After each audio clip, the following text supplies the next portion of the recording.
Hello प्यारे बच्चों, class 7 हमारा पर्यावरण पाठ 3 हमारी बदलती पृथ्वी। तो सबसे पहले आपको मैं काम देती हूँ। करना क्या, आपको एक रंगीन कागज़ की गोली बनानी है और एक पतीली में उस गोली को आधी पतीली पानी रख करके उसमें डाल देनी है। फिर उस पतीली को गैस पे रख देना है, गैस जला देना है। जैसे जैसे आप देखेंगे पानी गर्म होना शुरू होगा तो वो गोली जो है अंदर घूमना शुरू कर देगी और घूमते घूमते वो जो है जैसे जैसे पानी गर्म होगा वो ऊपर आ जाएगी। और फिर आप गैस बंद कर देंगे तो देखेंगे कि पानी ठंडा होने के बाद वो गोली जो है नीचे बैठ जाएगी। ठीक है ना। इसी प्रकार हमारे स्थलमंडल में अनेक प्लेट हैं और उन्हें जो है स्थलमंडलीय प्लेट कहते हैं। ठीक है ना। आज इसी के बारे में हम जानते हैं। आपको यह जानकर आश्चर्य होगा कि ये प्लेट हमेशा धीमी गति से, जिस तरह से आपकी गोली जो है घूमती है, पहले पानी गर्म होगा तो धीरे धीरे घूमेगी, फिर जैसे जैसे तेज़ होगा वो तेज़ गति से ऊपर आ जाएगी। ठीक इसी तरह से ये प्लेटें हमेशा धीमी गति से चारों तरफ घूमती रहती हैं। प्रत्येक वर्ष केवल कुछ किलोमीटर के लगभग पृथ्वी के अंदर पिघले हुए मैग्मा में होने वाली गति के कारण ऐसा होता है।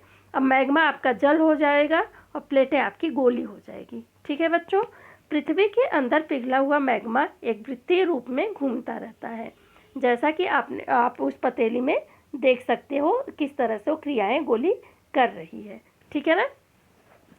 प्लेट की इस गति के कारण पृथ्वी की सतह पर परिवर्तन होता है। पृथ्वी की गति को उन बलों के आधार पर विभाजित किया गया है जिनके कारण ये गतियाँ उत्पन्न होती हैं।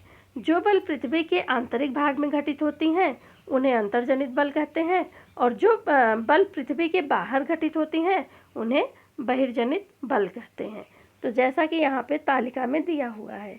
ठीक है ना। ये तो इस चित्र के साथ ही आप अपने कार्य को करेंगे। ओके। तो ज्वालामुखी क्या होता है? तो पृथ्वी पे जो है छोटे एक ऐसा छिद्र होता है, उसका एरिया निश्चित होता है। ठीक है ना।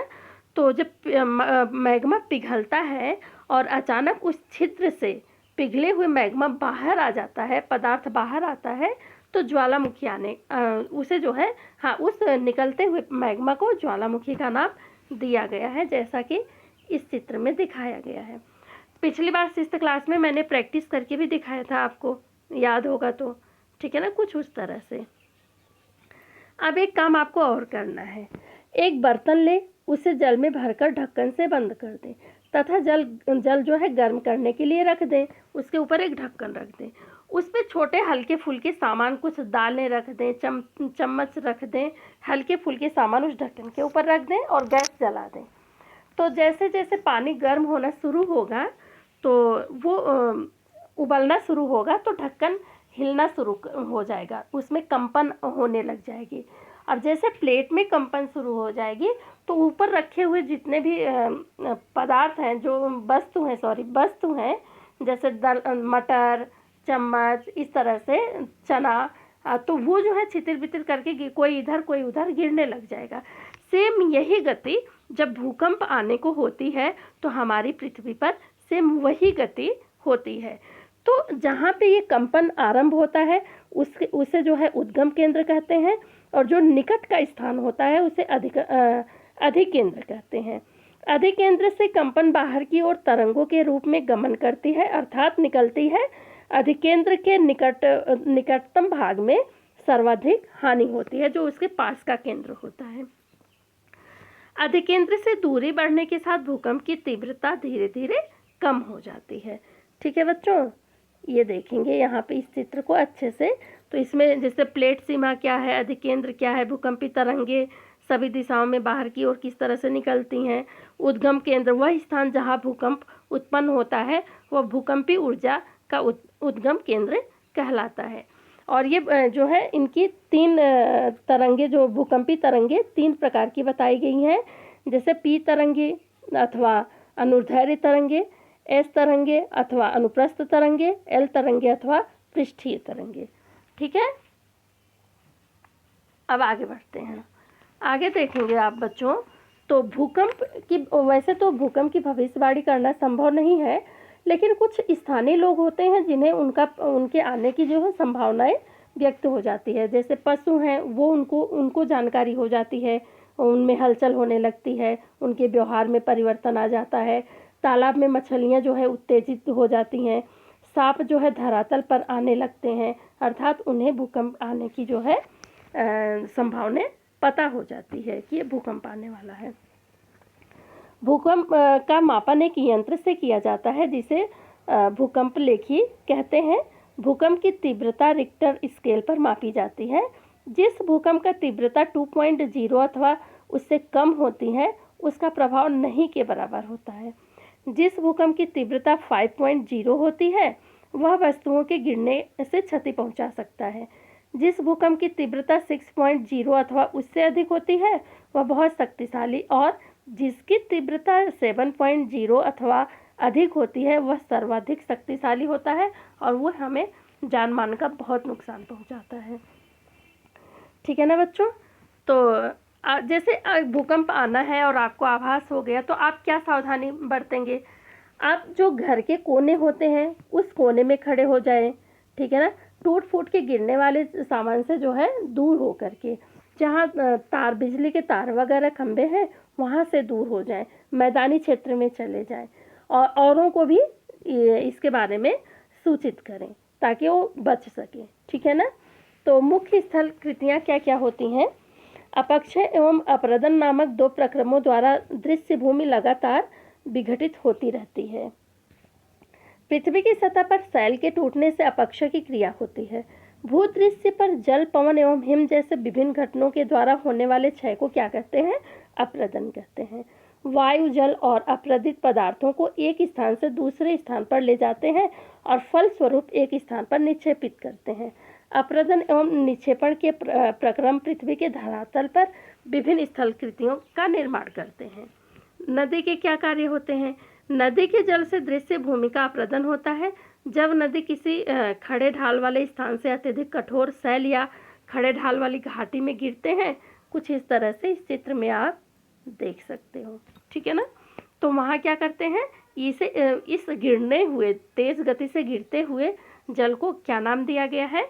जल प्रपात का नाम दिया गया है। जैसे ही नदी मैदानी क्षेत्रों में प्रवेश करती हैं तो वह मोड़दार मार्ग पे बहने लगती हैं, और जब वो बहने कई मोड़ आती है उन पे, इस मोड़ों को क्या कहते हैं बच्चों?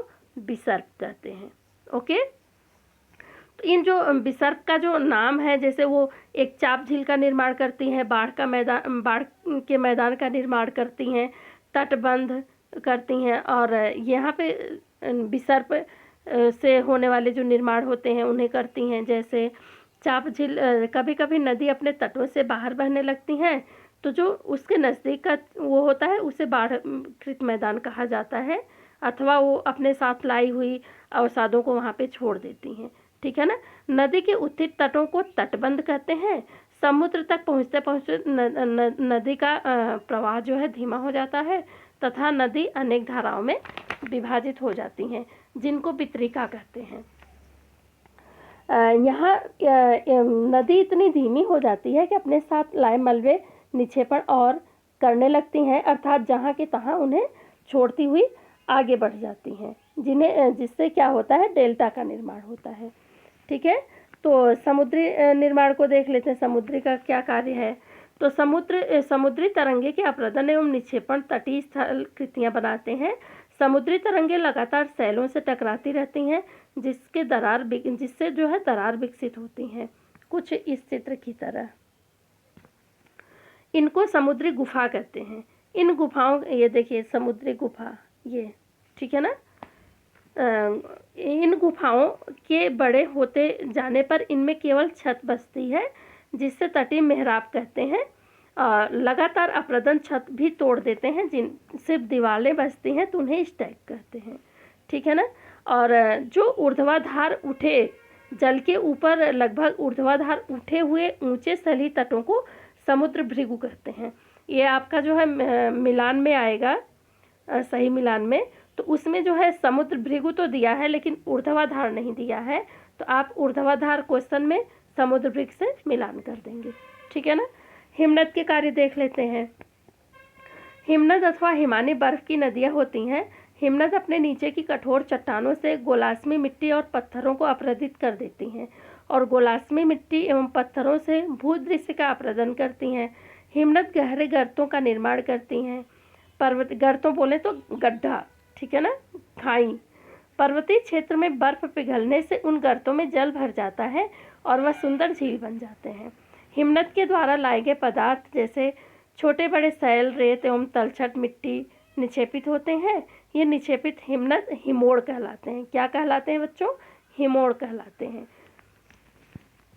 तो पवन की कार्य देख लेते हैं।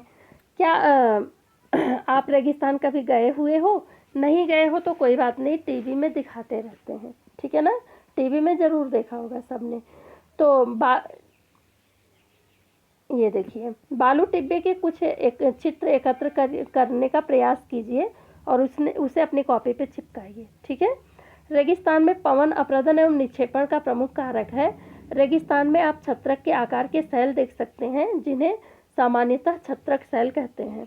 पवन सैल के ऊपरी भाग की अपेक्षा निचली भाग को आसानी से काटती है, इसलिए ऐसी सैल के आधार संकीर्ण एवं शीर्ष विस्तृत होते हैं।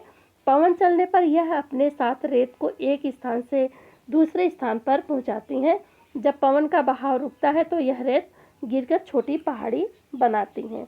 इनको बालू टिब्बा कहते हैं। जब बालू कण महीन एवं हल्के होते हैं तो वायु उनको उठाकर अत्यधिक दूर ले जा सकती है। जब ये बालू कण विस्तृत क्षेत्र में निक्षेपित हो जाते हैं तो इसे लोयस कहते हैं। लोयस का पठार जो है चीन में पाया जाता है, ठीक है ना। अब आ जाते हैं कुछ क्वेश्चन आंसर में। प्लेटें क्यों घूमती हैं? तो पृथ्वी के अंदर पिघले हुए मैग्मा के कारण प्लेटें घूमती हैं। पृथ्वी के अंदर पिघले मैग्मा में होने वाली गति के कारण प्लेटें घूमती हैं। बहिर्जनित एवं अंतर्जनित बल क्या है? इसका उत्तर हो जाएगा, जो बल पृथ्वी के आंतरिक भाग में घटित होते हैं उन्हें अंतर्जनित बल कहते हैं। जो बल पृथ्वी की सतह पर उत्पन्न होते हैं उन्हें बहिर्जनित बल कहते हैं। अपरदन क्या है? भूदृश्य पर जल, पवन एवं हिम जैसे विभिन्न घटकों के द्वारा होने वाले क्षय को अपरदन कहते हैं, ठीक है। बाढ़कृत मैदान का निर्माण किस प्रकार होता है? तो इसका उत्तर हो जाएगा, नदी जब अपने तटों से बाहर बहने लगती हैं तो निकटवर्ती क्षेत्रों में बाढ़ आ जाती है, जिसके कारण नदी तटों के निकटवर्ती क्षेत्रों में महीन मिट्टी एवं अन्य पदार्थों का निक्षेपण करती है। इससे समतल उपजाऊ बाढ़कृत मैदानों का निर्माण करती है। तो बालू टिब्बा क्या है?